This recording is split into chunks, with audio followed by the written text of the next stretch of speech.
Element of this war is the situation in Chernobyl. First of all, you have Ukrainian staff who are hostages, have been hostages for the past 2 weeks, working at gunpoint, and the power has been cut off. So now there's some concern over a radioactive leak. And now, like Todd said, Ukrainian intelligence is warning Putin is planning a man-made catastrophe at Chernobyl, which he will then blame on the Ukrainians. What do you make of this situation? Yeah, I mean, it's a complete mess. I mean, we're just, the whole world is witnessing just the complete ruthlessness coming out of Putin's kind of evil tactics here. And it's one of the reasons now, in light of this kind of stunt that Putin's trying to pull in Chernobyl, this is why it's so important that we help continue to arm Ukraine and give them not only the anti-tank missiles and the anti-aircraft and aircraft themselves, unmanned and manned, but also give them the humanitarian tools that they need to kind of as civilian civilian centers become more kind of center of attack from Putin. We have to make sure that we're giving them the humanitarian tools that Ukraine needs to protect themselves and to help their people in this complete crisis.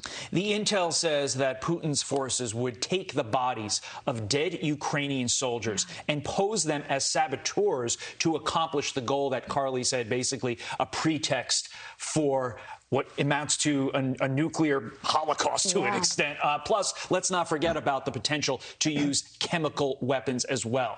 Jeremy, is Joe Biden prepared to meet that moment? No. I mean, what we do know is that Biden does not have much of a plan at all to kind of combat it and see what happens as Putin continues to try to escalate this fight. But look, I mean, the world community, we're right now, we are watching just the look of pure evil. What Putin has done to this country is pure evil. But what Ukraine has done in terms of standing up for their country, defending their homeland, I mean, it is an absolute inspiration. I mean, as someone who has served in Ukraine, I had the honor of working with the Ukrainian armed forces. We were training them on NATO doctrine. This was back in 2016. And even back then, I could see the resolve. I mean, Putin completely underestimated the thirst for freedom that the Ukrainian people have. And so that's why we have to stand with them, give them the resources that they need to protect themselves, because they are literally fighting for their homeland. And I'm just so proud of them. I still have friends over there right now who are literally fighting for their lives. I get updates every now and then. They'll shoot me messages when they can. And anybody who wants to hear more about that or my experiences in Ukraine, you can go to huntforgeorgia.com. We've been following this really closely because people there are fighting for liberty, and we're even in the face of pure evil. Yeah, and Jeremy, you mentioned giving Ukrainians the resources they need to protect themselves. And on that front, President Biden yesterday spoke about his reluctance to give Ukrainians the MiG-29 fighter jets. And he said the idea that we're going to send offensive equipment, planes, trains, tanks with American pilots and American crews, just understand that is called World War III. But, Jeremy, my understanding of the situation is it wouldn't be American pilots flying these planes. It would be Ukrainian pilots picking them up in Germany and them flying them into Ukraine.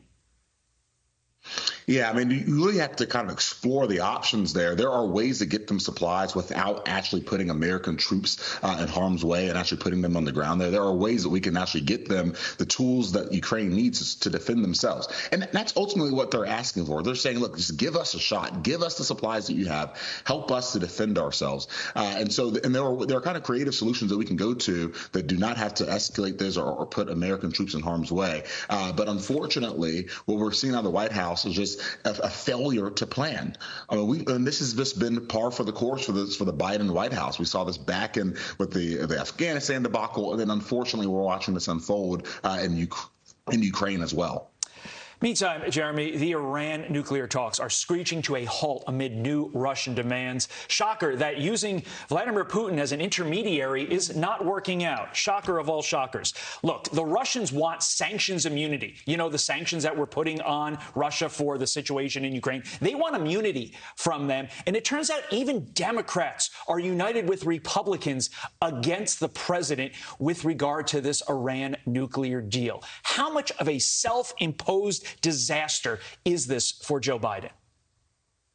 Oh, I mean, look, we all remember even in an Obama administration how big of a mess this was, right? I mean, how we just sent piles of cash over to Iran in exchange for nothing, right? I mean, what happened was Iran continued to escalate their own nuclear and continue to promote and develop their own nuclear program at an increasing pace, and we had no way to kind of check to make sure that they were not violating their terms of the deal.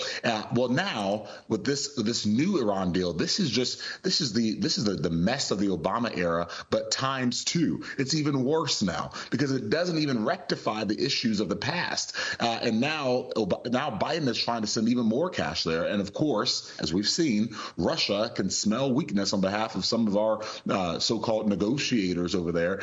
So now they're trying to sweeten the deal for themselves by weakening our own sanctions on them. I mean, so when you have bipartisan support saying that this is a bad deal, abandon this, you know it's bad. And it's a complete embarrassment on the world stage. And unfortunately, we're going to continue seeing more reports of just how big of a mess this is in this new Iran deal, which unfortunately is just a double down of the kind of ridiculousness of the previous deal in the Obama administration. I want to read a portion of a FoxNews.com op-ed. It says Biden's new deal, more dangerous than the original. This bad deal unshackles Iran to not only continue its current export of terror, but enables the regime to set up its atrocities both towards its own people and throughout the region. This deal is a farce and must be stopped. So the situation, Jeremy, would be we would lift some sanctions on Iran at a time when they have enriched uranium at 60%, which is really close to weapons grade. So they would be getting money. They have the ability, they're close to having the ability to create a nuclear weapon. What sort of assurances would we get in return? Well, that's the problem, Carly. I mean, we would get very few. We have no enforcement mechanisms to make sure that the demands that we're making are actually being met. So what happens is that Iran, they get their cash every time. They get what they want out of the deal, and even trying to pressure us to take some of their horrible military off of our own terrorist watch list. So they get what they want, but then what we get is no access to actually ensure that they are not continuing to develop their nuclear capabilities at the pace that they have in the past. And so it is a lose-lose for America and a win-win for our adversaries abroad. And that portion of the op-ed you read coming from an Israeli, obviously Israel in the crosshairs. Very worried about this for sure. Nuclear deal. Jeremy Hunt, a pleasure as always, my friend. Great to see you. Thanks, Thank Jeremy. you.